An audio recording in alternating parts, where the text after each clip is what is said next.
Good morning, at least in Australia. Oh, I don't have my headphones in.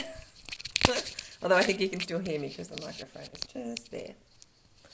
How are you going? So this is day 5 of the Content Mojo Challenge.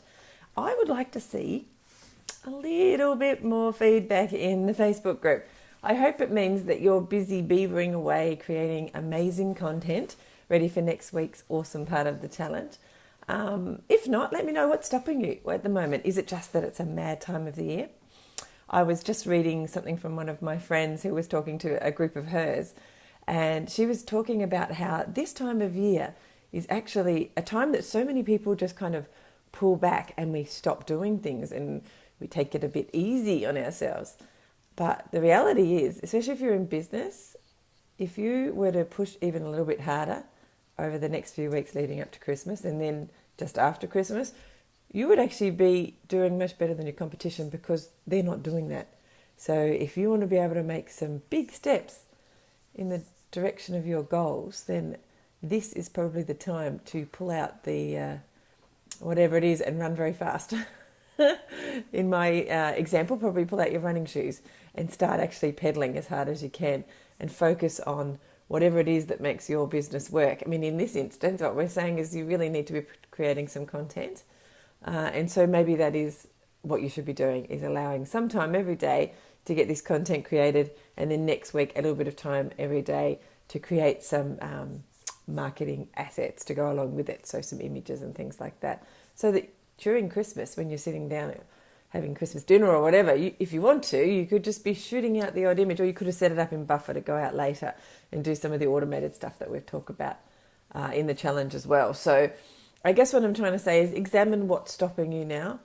Is it a real reason, or is it just that you're getting caught up in the crazy that is this time of year, just like all your competition is? Or do you want to set yourself apart a little bit to be slightly different so that you will get results that you're looking for and actually start achieving those goals you've set for yourselves? So that's my little rant, thanks to my friend Jen, who also said the same thing to her group in the last day or so. So I think give that a little bit of a thought. Now, our internet here is not great, but I've put this on my mobile internet, so hopefully that'll come up, but it just means that my screen over here is not telling me everything I needed to, but that's fine. A couple of things to talk about today. Of course, you need to go put your numbers in the challenge, what you're up to. Frankie and I seem to be the only ones lately who've been putting some things in there. It'd be lovely to see you do that. It is a great thing for you to do because it does, it's your accountability. It does kind of make you go, oh, I haven't done very much, or I could do more, or I don't want to go put 0 in. So obviously you're putting nothing in, but you should put 0 in because it actually does a thing in your head, not for us, not for public shaming, not anything like that, but just because it does this thing in your head that makes you sort of click, because you don't want to put 0, in the deep recesses of your brain, you do not want to put 0. And so when you do have to, which I have had to do on numerous occasions, the next few days you go, oh, they're going to have to make some time to do some writing. And as I said, if you can't get to the 1,500 words, really, it's much better that you write something, that you do something, that you put something out there into the wild, onto the web. It is just do something, because it will really make a difference in the long run. Actually, a story we haven't told in this challenge that we've told in the past is how Frankie did a post, and I've actually had this myself as well, but another member of the challenge did a post about a year ago, I think she said, or maybe a little bit longer, and it was a really long, epic post, and it was based around some keywords that she researched. And guess what? To this day, that post still gets people going to her website, if not on a daily basis, at least every week. So can you imagine that? So it pops up when people type in whatever it is to do with writing a book. I can't remember the exact keyword that it was focusing on. When people type that into Google, Frankie's website is one of the first that comes up. So, and that's as a result of work that she did, more than 12 months ago. Before I met her, I think she did that particular blog post. So get it into your head. It actually works. The stuff you're doing now is actually going to make a difference even, a year, 2 years' time, because when you put it there, it really is. I'm not just using that word foundation because it's a fluffy kind of word that might mean something in relation to a business, etc., etc. It actually does. If you create a piece of content every month based around the principles we talk about here, your business will grow long term. It's not something that maybe will make it take off next week, but what it will do is create a solid foundation platform, and people will start seeing those blog posts will pop up in Google searches and things as time goes on and Google starts to rank them. So especially if you've done, the correct things in the first place that we talk about with keywords and that kind of stuff. So things people are actually looking for. But now I'm rehashing old things. I just want you to think about that and to realize how important it is that you at least put something out on a regular basis. And this challenge is an opportunity to put something out once a month. So you're at least actually posting something 12 times a year. There are plenty of people who do not do that. And I have to say I can be one of those people, especially putting it in a permanent place like on my blog. I tend to be fine at putting things out into social media on like every day almost in some parts of my social media.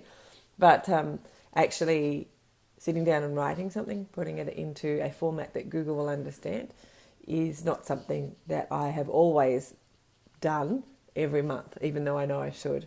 So you're probably the same. That's why this challenge exists, to give us all an impetus, if you like, to actually go ahead and put that stuff out, get it together, create that foundation, grow our businesses, etc., etc. It's so important. And the last time we did talk about ways that you could automate a lot of that stuff, or the actual posting of it. You can also outsource a lot of it, and we did talk about that. So you could even outsource the writing of your blog post, which we have gone over. So I'm not sure if you've looked into that or not, but that is one possibility when it comes to getting some content done quickly. All right.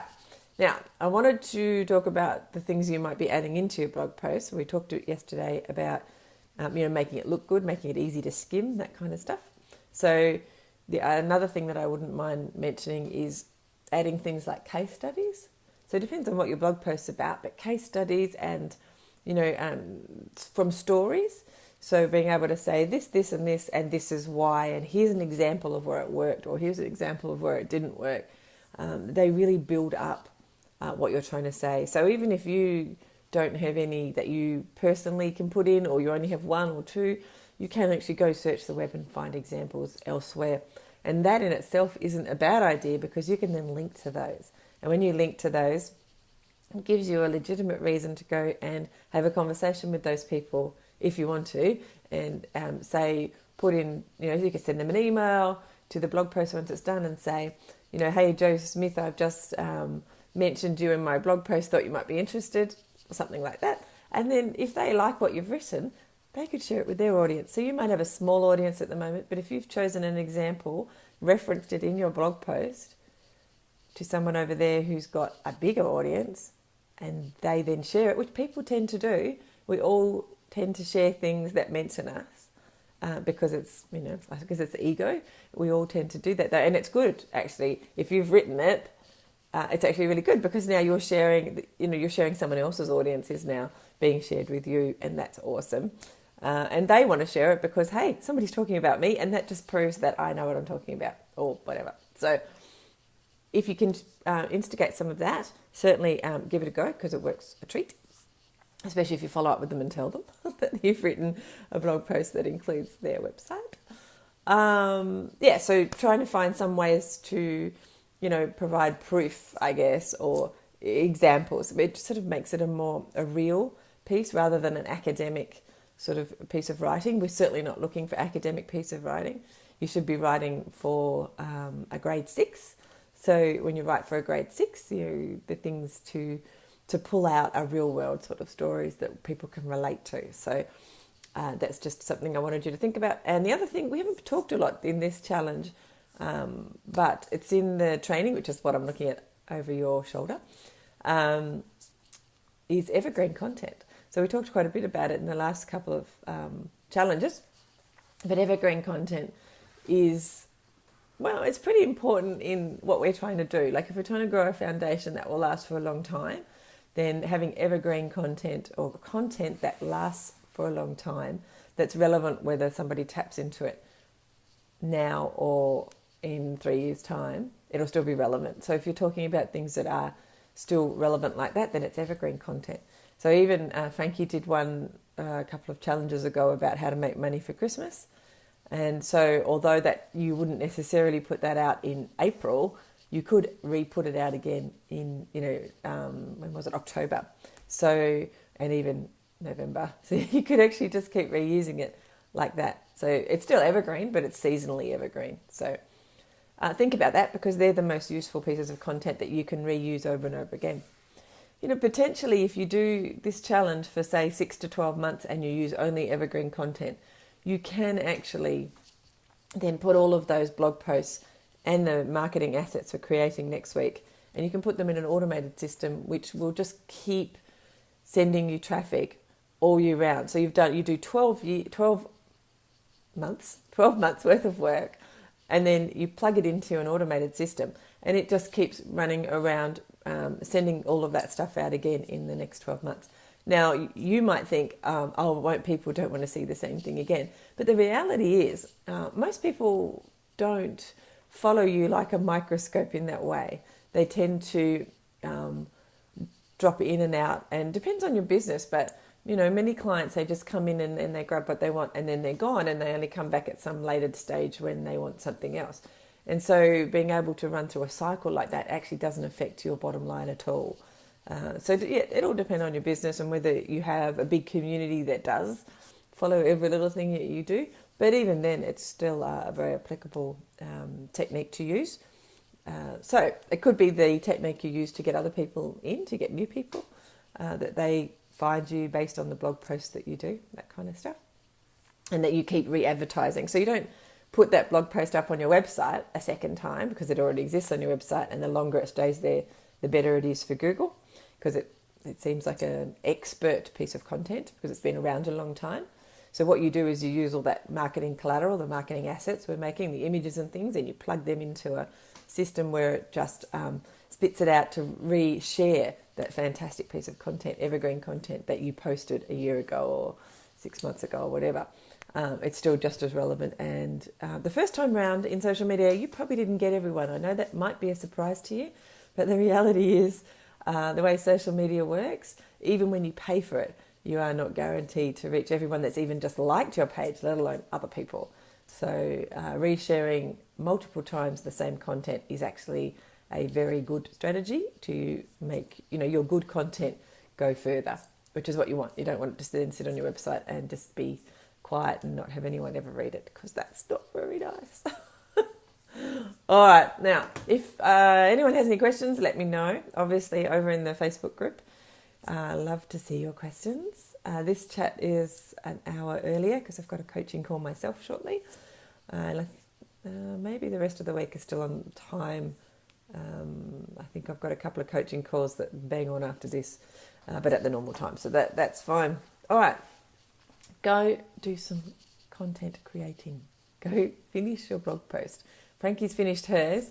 I still have a fair bit of editing to do. I have created my image, or at least created it. I've got to fiddle around with the title I've got on it. But yes, I've got the image. I've chosen the main image I'm going to use, my feature image. I just need to work on the wording, and I do need to go back and look at my 1,600 words and think about how to craft it into a smooth piece of writing, because at the moment it's a little bit choppy. But, hey, it's done, and all I need to do now is editing, which actually can be harder than the actual writing. But I will have it done by the end of the week, I promise you, because I'm trying to lead the way to make sure that you can see that it's all very doable. I've got a few other clients that I'm actually doing client work for in the social media space. So it's not like I'm just sitting here plugging out these things. I'm actually, just like you, doing other things to run my business. So, and because I have clients that I'm doing things for, I can't say, oh, I'll do that later. I actually have, time schedules and things that I have to keep up to. So, we all have that, but we still need to work out how we can work our way around what is existing that we're doing, and try and add these other things that are important to it, because this is actually a very important process that you are doing. All right. I love you all very much, and yes, Christmas is getting closer, and I just love it. I've already been trying to work out what will I wear on the last day, and it should be all kind of Christmassy, so maybe I'll try and find my Christmas earrings. I'm not sure where they are, but Anyway, all right. Now, actually, that was one thing I was going to show you because yesterday Simon put up my whiteboard. So I've got my little whiteboard there. So I'm a little bit excited about that. Stay in a little bit of control with how things are going in our business. But anyway, all right. I will go because now I'm just dribbling and I have work to do. So love you all. Take care. Come and join me live. Share the challenge. Anybody can join anytime. Hopefully these little bits of inspiration will help people move forward with their business. So take care and I'll see you tomorrow. Ciao.